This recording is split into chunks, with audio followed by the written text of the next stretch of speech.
más dilación a presentar al actual ponente. Nos va a abrir la jornada y le quiero agradecer personalmente, querido profesor Juan José, su participación. El profesor Juan José Fernández Muñoz forma parte, haciéndome un favor a mí, porque fui yo el que lo embarcó en este proyecto, del Grupo de Investigación de Relaciones España-China. ¿Y cuál es la parte que puede aportar Juan José, que es lo que está aquí y va a presentarnos hoy? Pues la parte que necesitamos muchas veces los profesores, los teóricos de las humanidades. Una parte de metodología. El problema que tenemos actualmente los historiadores de historia contemporánea es que hay demasiadas fuentes.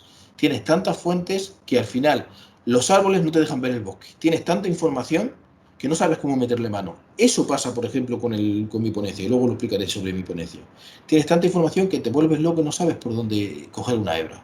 ¿Cómo nos puede ayudar a eso? Pues Juanjo tiene una serie de metodologías que sabe explicarnos, que sabe hacerlas entendibles para los de letras, que nos pueden ayudar a recoger la información, clasificarla y sacar conclusiones como las de toda la vida, pero con un basamento científico.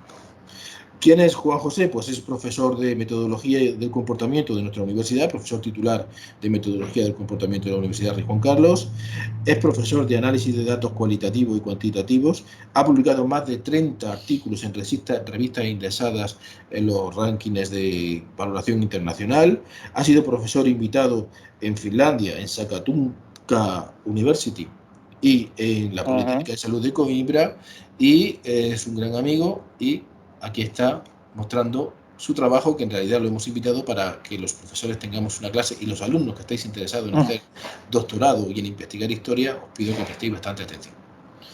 Juanjo, todo tuyo.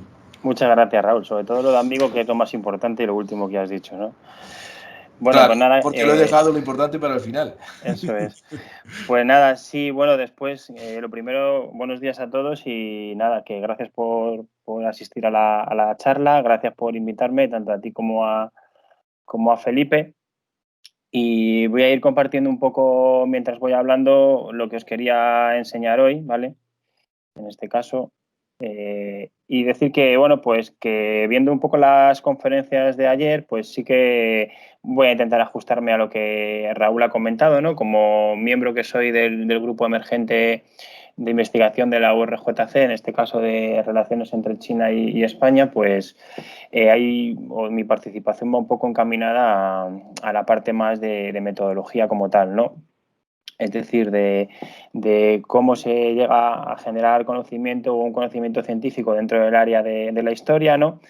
Y hablando un poco y compartiendo pues líneas de investigación y cosas que vamos haciendo los miembros del grupo, pues vi o empecé a comprobar cómo, dado que en historia normalmente siempre se trabajan con muchos archivos y con mucha documentación textual, pues quizás a lo mejor era interesante plantearse de qué manera se pueden estar aplicando ciertos procedimientos de algunas teorías cuya metodología es más cualitativa, ¿no? Y de ahí nace un poco esta idea de presentar esta pequeña ponencia que además, y por la información que me han comentado inicialmente mientras hablábamos de manera más informal, pues si hay estudiantes de máster que seguramente tendrán que hacer un trabajo de fin de máster, estudiantes de doctorado, pues creo que les puede ser bastante útil, ¿no? Además de a muchos compañeros, etcétera, etcétera, ¿no? Bueno, en este sentido, como decía, y dado que constantemente los historiadores consultan muchos documentos y mucha información textual o una ingente cantidad de información textual, mi ponencia va un poco encaminada a ver de qué manera esto de la Grounded Theory o la teoría fundamentada que desarrollaron ya en el año 67 Glasser y Strauss se puede aplicar un poco al análisis de datos textuales en historia, ¿no? Y he tratado de tomar un poco de ejemplo, como una primera aproximación o introducción de lo que es un poco la Grounded Theory y cuáles son sus procedimientos internos. Y he tomado en este caso el caso de un artículo de investigación que tiene Raúl en concreto y que está, creo que en evaluación o en revisión, para ver cómo él ha ido desarrollando este tipo de procedimientos, pero en ningún caso ha citado esta aplicación de la metodología cualitativa, en concreto la de la Grounded Theory.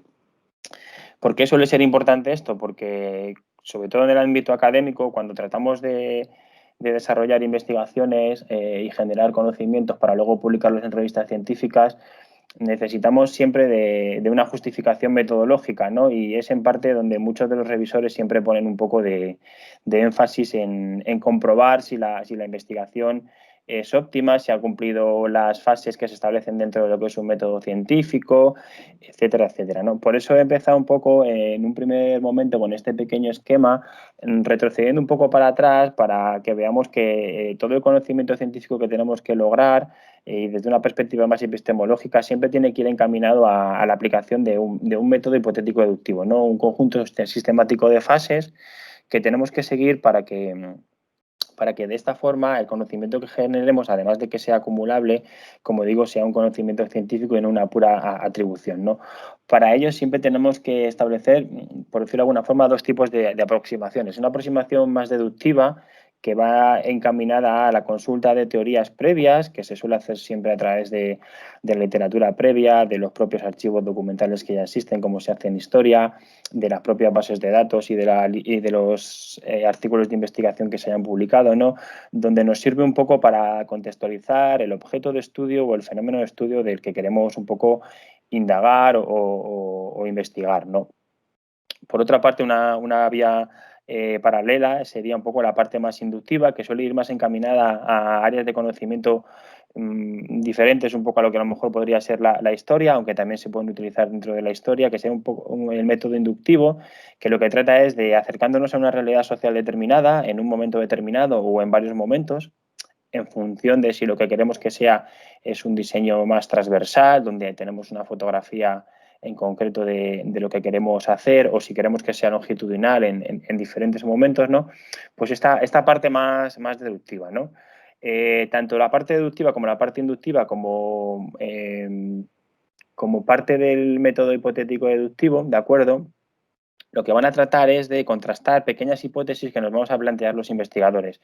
Hipótesis, proposiciones de investigación, proposiciones, preguntas de investigación, objetivos específicos. Bueno, existe mucha denominación respecto a esto. Lo más normal es que los investigadores traten de plantearse estas formulaciones que no han sido previamente contrastadas y que las vamos a intentar contrastar desde una perspectiva, en este caso, científica, ¿no? Por medio del método de la deducción y de la inducción. Una vez que tratemos de contrastar estas hipótesis, que podrán ser falsas o podrán ser ciertas, las podremos confirmar o las podremos rechazar.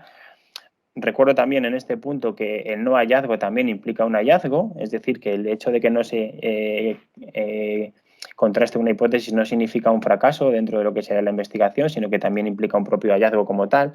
Generaríamos o crearíamos una pequeña generalización empírica y un proceso de inferencia para la siguiente teoría. Este proceso es repetitivo y acumulativo y hace que más o menos vayamos generando un conocimiento científico acumulativo, ¿no? Que se vaya acumulando cada una de las teorías que se van planteando sobre los mismos objetos de estudio, ¿no?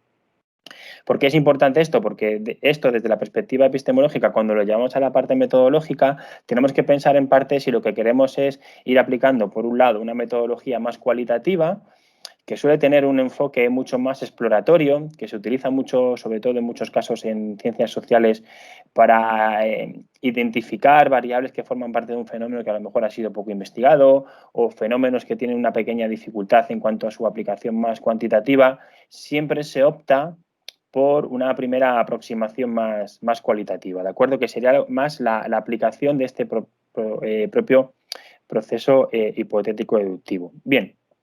Una vez que más o menos tenemos claro esto, la generalización empírica de hipótesis que vamos a contrastar a través de una aproximación deductiva o inductiva, siempre entendiendo más lo deductivo como un componente más no empírico, puesto que lo que vamos a hacer es acercarnos a bases de datos o a literatura previa o a teorías iniciales, ¿no? A esas leyes universales que ya han sido previamente identificadas o establecidas, y lo inductivo como lo empírico, ¿vale?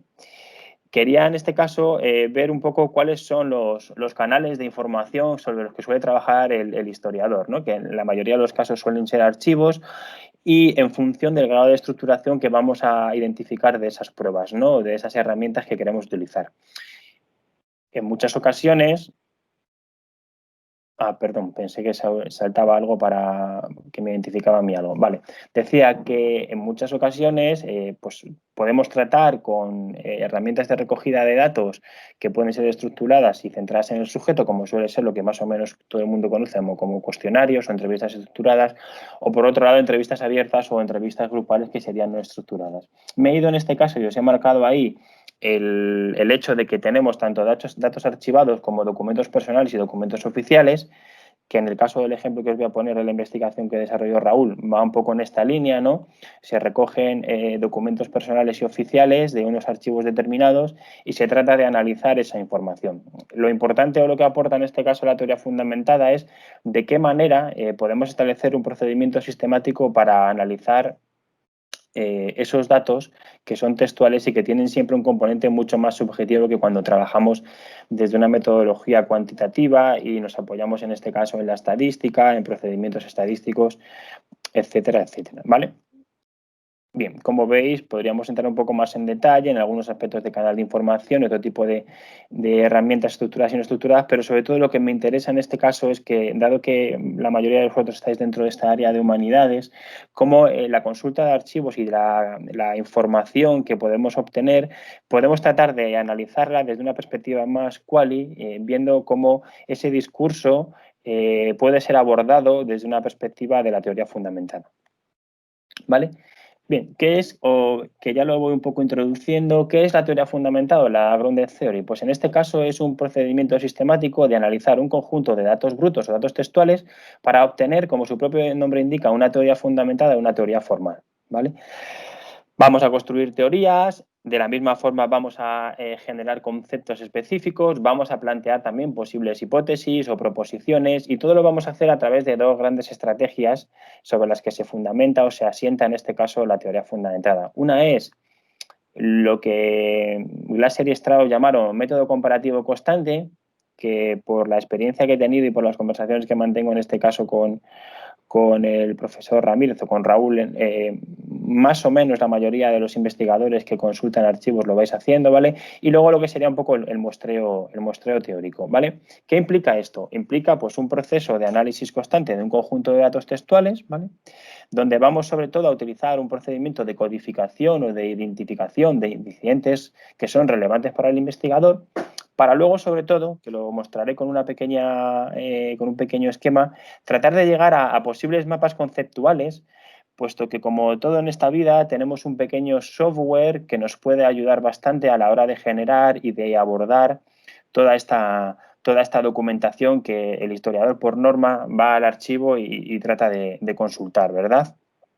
Bien, ¿qué fases tenemos en este caso en la teoría fundamentada? Por un lado, partimos de los datos brutos que tenemos a un proceso de codificación o de categorización inicial, ¿vale? Una segunda fase donde vamos a establecer un conjunto de categorías o conceptos, como veíamos antes. Una tercera fase donde vamos a generar lo que se denomina por parte de los autores categorías centrales. En este caso, donde vamos a integrar las categorías previas y las propias propiedades con una cosa que se llaman memos, que lo vamos a ver ahora. Y luego, por último, aunque hemos dejado una quinta fase un poco más definitiva, que sería el proceso de publicación o de generación del informe, ya sea un artículo de investigación en una revista científica, con la clásica estructura que suele tener para las áreas en las que yo suelo trabajar, introducción, método, resultados, discusión y referencias, y dentro de método podríamos hablar de un subapartado de muestra, de procedimiento, de instrumentos y de análisis, ¿no? Bueno, pues esa última fase, la quinta fase, sería ya un poco en función de el objetivo que tenga el investigador, ya sea académico o ya sea, por otro lado, más ejecutivo para una empresa o para otro tipo de objetivos, ¿vale? Y todo ello como procedimiento analítico, lo que sería el método comparativo constante, que no deja de ser un procedimiento de análisis o de revisión del texto, del discurso, desde una perspectiva determinada, a través de procesos de codificación. ¿De acuerdo? Bien. ¿Qué hacemos en la primera fase? Bueno, pues en la primera fase vamos a revisar todo el texto. La ventaja que tiene, por ejemplo, Atlas.t en este caso, perdonad, la ventaja que tiene Atlas.t es que me permite agrupar un montón de documentos primarios, como lo llama el programa, que serían cada uno de las cartas o de los documentos oficiales que yo haya podido consultar del archivo, ¿vale? Antes de seguir con todo esto, puesto que también es una cosa que he comprobado, en muchas ocasiones lo que hacen los investigadores en historia es, con toda la documentación que consulto de un archivo, genero ciertas bases de datos, ¿no? Donde a través de una serie de campos, que pueden ser los campos que se suelen utilizar también en bases de datos o en herramientas bibliográficas, como puede ser Scopus, ¿vale? Lo que trato es un poco de ir clasificando en función de esas características cada uno de los archivos, ¿no? Esto es algo muy parecido a lo que se suele utilizar en ciertas áreas, que son los estudios bibliométricos, donde a través de la métrica que obtenemos de una base de datos, intentamos generar análisis de frecuencias o porcentajes de representación de cada una de las características que tienen los registros que hemos consultado, ¿vale? De tal forma que en muchas ocasiones, cuando tenemos, pues a lo mejor 20 o 30 archivos o documentos oficiales consultados en cuanto a la relación entre China y España, por ejemplo, podemos decir pues, que a lo mejor que el 85% de esos artículos pues, son cartas oficiales, mientras que el 15% son documentos o simplemente comunicados de prensa, etcétera, etcétera, ¿no? Esa es un poco la idea que previamente a lo que sería el análisis de datos textuales suele hacer en muchas ocasiones un historiador, ¿no? Es decir, una aproximación más cuantitativa, pero a un nivel puramente descriptivo, donde a través de un procedimiento de análisis de frecuencias y con una creación previa de una base de datos, que en muchos casos suele ser el propio historiador el que se la genera, con lo que implica un esfuerzo bastante considerable durante mucho tiempo, genera un poco esta primera aproximación descriptiva. Sin embargo, cuando llegamos a abordar los datos brutos, es decir, todo el discurso o todo este texto, lo que tenemos que hacer en un primer momento es un proceso de fragmentación, ¿vale? Lo que los autores llaman una codificación abierta, es decir, centrarnos en los datos y a través de la literatura previa y la experiencia que tiene el investigador, ir identificando lo que en muchas ocasiones se llaman incidentes o citas, que el concepto de cita viene muy asociado en este caso al software que complementa o que apoya la aplicación de la teoría fundamentada. Estoy hablando siempre de Atlas, aunque también existe la posibilidad de utilizar otro tipo de software, como uno de ellos que se llama En Vivo, que ya si queréis luego al final, si abrimos un pequeño debate, podemos contrastar información o comentar o dialogar sobre ello. Incluso si fuera necesario, yo a Raúl le podría pasar algún software demo para que alguno de vosotros pudiera un poco ir investigando sobre cómo hacerlo, porque creo que es bastante útil y os lo enseñaré al final con una pequeña diapositiva. Bien, pues nada, comparamos un poco esta información, generamos una serie de códigos más o menos abstractos o conceptuales, es decir, citas, y vamos generando un listado de citas a medida que vamos un poco abordando cada uno de los documentos primarios, entendiendo estos documentos primarios como cada uno de los archivos que yo he consultado o cada una de las cartas que se envió pues el embajador de turno con el ministro de turno, ¿vale? ¿De acuerdo? Primer paso, codificación abierta. Una vez que hemos tenido en este caso una codificación abierta y desarrollamos un conjunto de categorías, lo que hacemos es buscar cuáles son las propiedades que tienen estas categorías, o yo aquí en este caso también lo llamaría códigos, ¿vale? Para ir registrando anotaciones, que es lo que los autores llaman memos. Es decir, cuando yo ya tengo identificado un conjunto de incidentes, o un conjunto de citas, tengo que desarrollar una serie de categorías y en esas categorías o esos códigos tengo que generar a su vez una serie de explicaciones o anotaciones propias del investigador. Es decir, voy desde los datos brutos a generar un listado de categorías que están asociadas a un conjunto de incidentes o de citas y posteriormente genero memos, ideas teóricas sobre las categorías y sobre las posibles relaciones que van a tener entre ellas.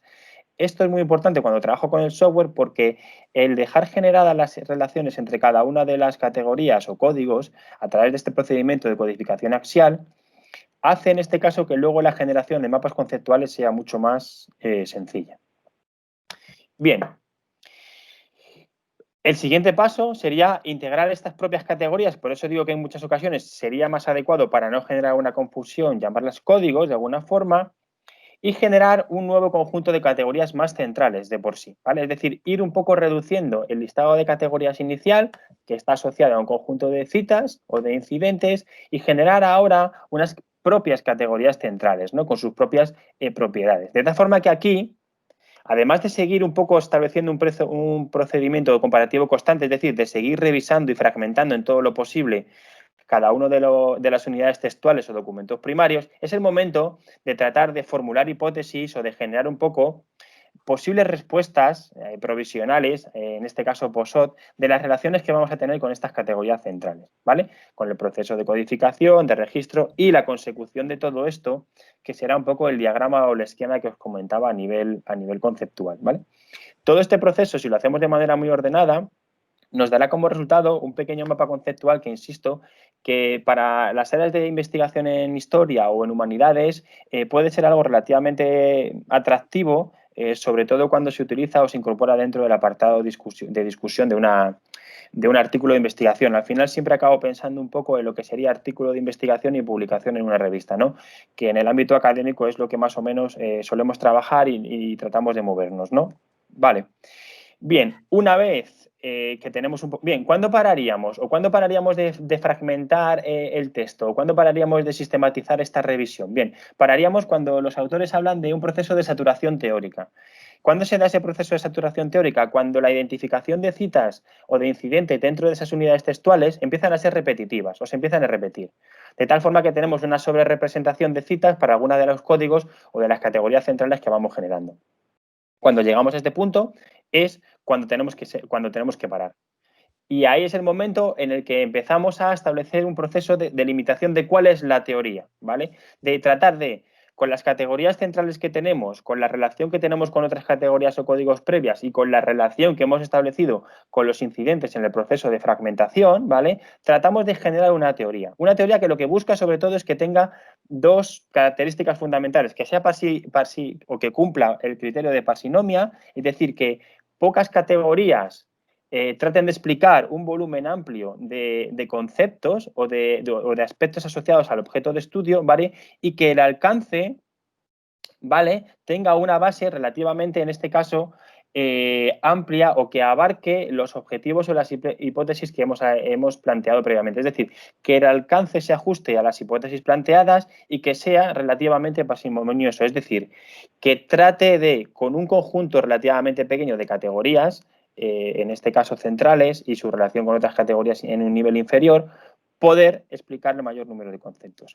Aquí también entraría en parte la codificación selectiva, que sería el hecho de cuál considera el investigador o el historiador la categoría o las categorías centrales que van a servir como núcleo de la generación del propio diagrama o del esquema, ¿de acuerdo?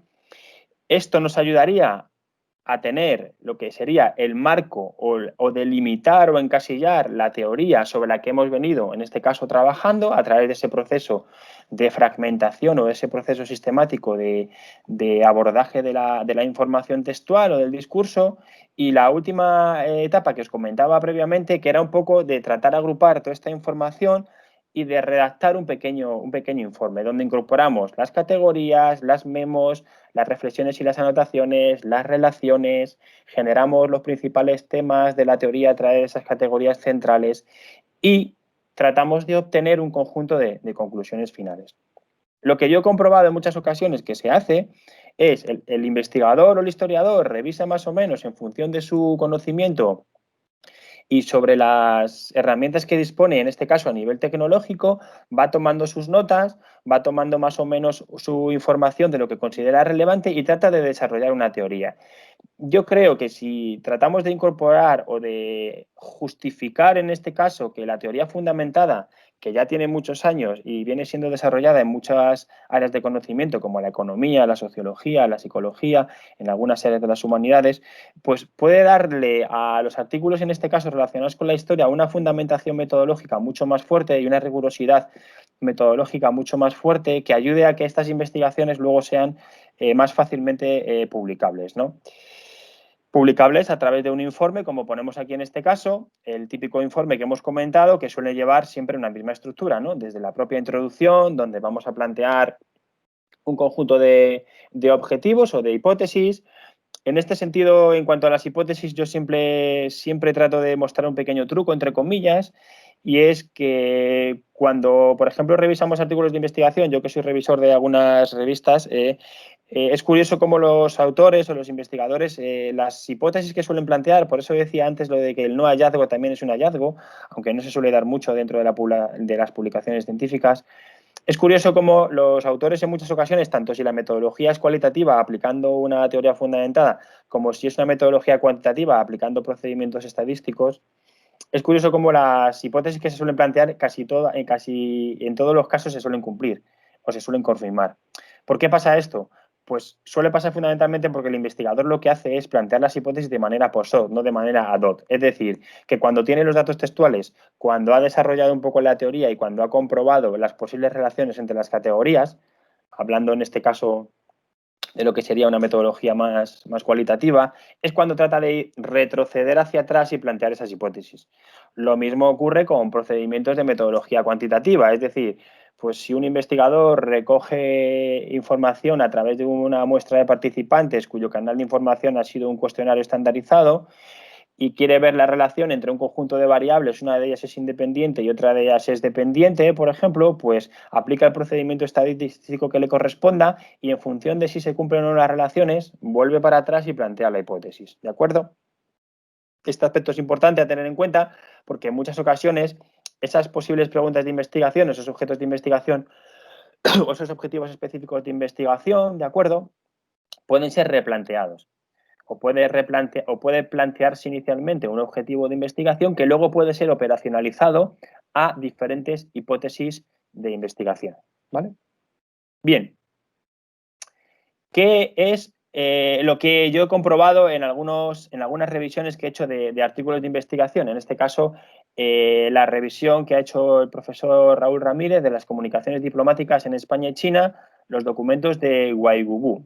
No sé si lo he dicho bien y si no, que me rectifique luego Raúl o lo Felipe, que son un poco los expertos en este sentido. Desde 1864 hasta 1912. Bien, pues yo lo que he comprobado es que a través del Ministerio de Asuntos Exteriores, Raúl ha consultado y ha recogido y ha recopilado durante un periodo de tiempo muy largo, ¿vale?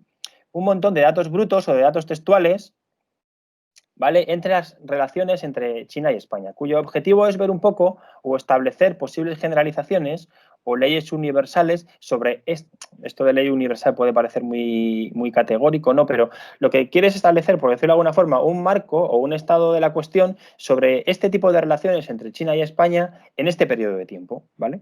Como decía antes, lo que yo creo que él hizo en un primer momento cuando generó una primera base de datos fue, en parte, un pequeño estudio bibliométrico, donde a través de una aproximación o un nivel, en este caso de análisis descriptivo y diacrónico, trató de ir cuantificando pues, el número de documentos que se hayan publicado, la tipología, quién lo había publicado, etcétera, etcétera. Es decir, que todas las variables que incorporó en su base de datos eran variables no métricas o variables cualitativas. Es decir, variables cuyas escalas de medida son nominales y cuyas opciones de respuesta suelen ser excluyentes. Es decir, que o era una carta o era un documento oficial o era a su vez un documento una nota de prensa o era otro tipo de documento, pero no podía ser una nota de prensa y una carta privada o personal a la vez, ¿vale? Del dirigente o del responsable de turno. Por tanto, eso en un primer momento es una labor que fue desarrollando en este caso, en esta investigación, donde en el propio artículo que a mí me ha pasado para verlo, incorpora datos de los porcentajes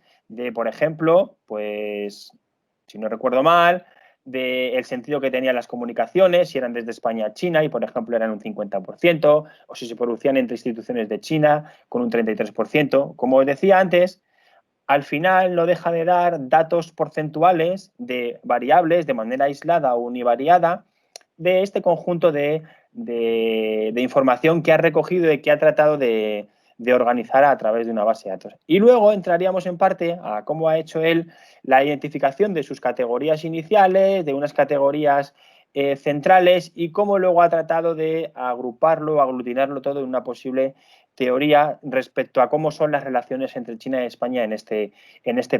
Ahí que si podemos, por ejemplo, incorporar dentro de este artículo de investigación que ha habido un proceso comparativo constante de fragmentación de unidades textuales o de datos brutos, que son todos los documentos que Raúl ha incorporado en esa base de datos, que ha habido un proceso de codificación o de identificación de incidentes o de citas, que ha habido inicialmente un proceso de categorización, posteriormente un proceso de identificación o de codificación selectiva con categorías principales. Si generamos una teoría y justificamos que hemos parado ese análisis sistemático cuando se ha producido un proceso de saturación teórica, esto da una cierta más rigurosidad de la manera en la que se ha realizado la investigación y reduciríamos un poco las limitaciones que puede tener el propio análisis como consecuencia de los sesgos que pueda desarrollar el investigador cuando aborda un conjunto de datos textuales, ¿vale? Bien, ¿qué hizo en este caso, qué se ha hecho en esta investigación? Bien,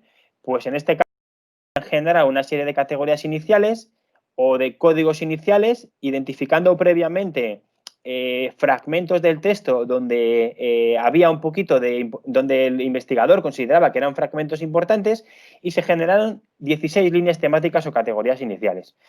Aquí he puesto algunos ejemplos, aunque insisto que el artículo, me imagino que Raúl lo podrá comparar, o al estar en revisión no sé si lo puede comparar, pero se podrían identificar algunas tablas. Yo he puesto aquí, por ejemplo, que eran asuntos militares, condecoraciones, epidemias, asuntos judiciales, tratados internacionales, empresas y empresarios españoles en China. Bien, y Raúl, por supuesto, revisando a través de esa aproximación, o la investigación, perdón, a través de esa aproximación más cuantitativa con la base de datos, ha ido dando porcentajes de cuánto representan respecto al total de los artículos o respecto al total de los archivos cada una de estas primeras líneas o categorías iniciales. Es decir, que a través de este archivo, el FHACH, este archivo desde 1864 a 1912, ha establecido un procedimiento de codificación abierta, que ha dado como consecuencia un conjunto de fragmentos para cada una de las unidades muestrales y 16 códigos o categorías iniciales. Posteriormente, ¿vale?, estas categorías iniciales las ha reducido, las ha agrupado o las ha fusionado en lo que serían, o por decirlo de alguna forma, vamos a ver cómo luego las ha agrupado en 5 categorías. Y previamente a estas categorías iniciales, que ya comentábamos que estaban previamente ya más o menos definidas, hay un proceso de explicación o de incorporación de información o de ideas teóricas que suele ser siempre, en este caso, pequeños fragmentos que yo he recogido al inicio del proceso de fragmentación, o lo que los autores, en este caso de la Grounded Theory, llaman memos, y ha ido incorporando esa información a estas líneas temáticas, ¿vale? Lo que hablábamos de los asuntos militares, de las condecoraciones y de las epidemias. De tal forma que fragmentamos, codificamos o creamos categorías iniciales y hacemos un proceso de codificación axial. Generamos memos o explicaciones teóricas para cada una de estas categorías.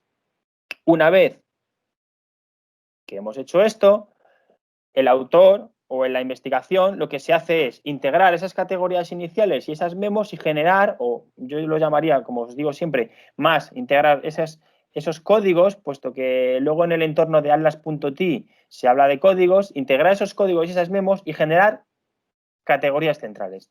En este caso, si no me equivoco, han sido 4 líneas temáticas, que las llama en este caso así, o bloques temáticos, el investigador, y que son, por un lado, tratados internacionales y acuerdos del cuerpo diplomático, por otro lado, comunicaciones diplomáticas o protocolarias, economía, y luego una última categoría central llamada, o en este caso, central llamada temas minoritarios. Bien, aquí es donde, además de ir generando categorías o códigos, el investigador podría plantear unas pequeñas hipótesis del tipo de, pues las relaciones diplomáticas entre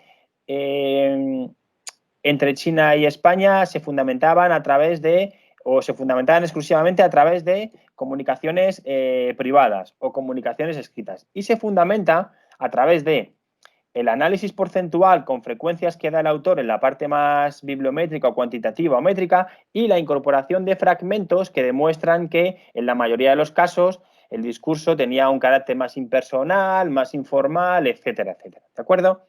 Por tanto, registramos todas esas memos, las hemos codificado y luego os voy a mostrar un pequeño diagrama como consecuencia o como consecución final de lo que estamos planteando aquí como proceso de implementación de la Grounded Theory para una investigación basada puramente en un área de conocimiento como es la historia, ¿vale? Bien, delimitaríamos un poco la teoría, es decir, cuál es la teoría explicativa, una vez más, con estos 2 criterios de parsinomia y de alcance, y estableceríamos una codificación selectiva, es decir, cuál de estos bloques temáticos que ha marcado el investigador se consideran puntos centrales para poder desarrollar esa teoría. Si son, por un lado, como aquí aparece, más los tratados internacionales y los acuerdos de cuerpo diplomático, o un componente más de economía o un componente económico, el que verdaderamente implica una categoría central. Y por tanto esa categoría central va a ser el núcleo en el que se van a arropar todos y cada uno de las citas, de los fragmentos, de las codificaciones o categorías iniciales previas, etcétera, etcétera.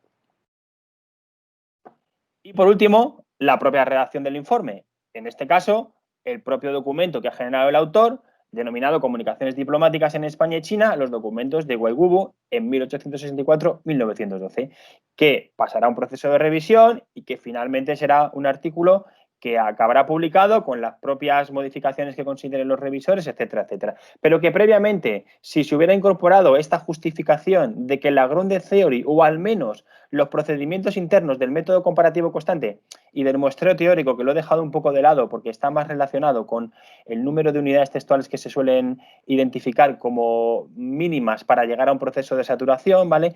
Incorporando estos procedimientos internos, sobre todo el método comparativo constante, justificaría una mayor rigurosidad metodológica y, por tanto, en este caso, justificaría que el conocimiento científico al que estamos llegando, es decir, la teoría que fundamentamos o que formalmente generamos a través del análisis de los textos, es una teoría que puede servir, como poníamos al principio, para que otro investigador trate de plantear otras hipótesis, trate de contrastarlas y establecer otra generalización empírica, que provocará un proceso de inferencia y que continuamente se irá un poco repitiendo constantemente a medida que se vayan generando documentos en parte dentro de esta línea temática o de este objeto de investigación o de esta idea planteada previamente por parte del investigador, ¿vale?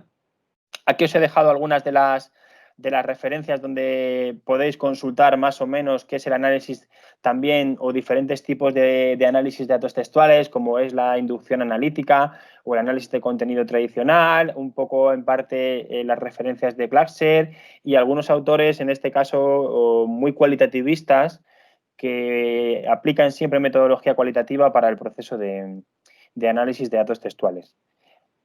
Por último, y como os comentaba, para dejar un pequeño periodo de tiempo para consultas o dudas, sobre todo pensando en que muchos de vosotros tenéis que hacer artículos de investigación, me gustaría compartir este pequeño esquema que os comentaba como consecuencia o consecución de lo que sería, a ver si lo encuentro, lo tenía justo preparado, pero aquí está, perdonad. Bien. Esto es un pequeño esquema, un mapa conceptual que surge de todo el proceso de aplicación de la Grounded Theory a un conjunto de datos textuales, ¿de acuerdo? Donde tenemos un conjunto de categorías, donde vemos cómo hemos establecido un proceso de codificación selectiva, donde en este caso se ven las relaciones que hay entre cada uno de los códigos y donde, viendo un poco las flechas y la dirección de cada una de ellas, que lo que establecen son relaciones, pues en la primera parte la lectura digital está asociada con la biblioteca, etcétera, etcétera.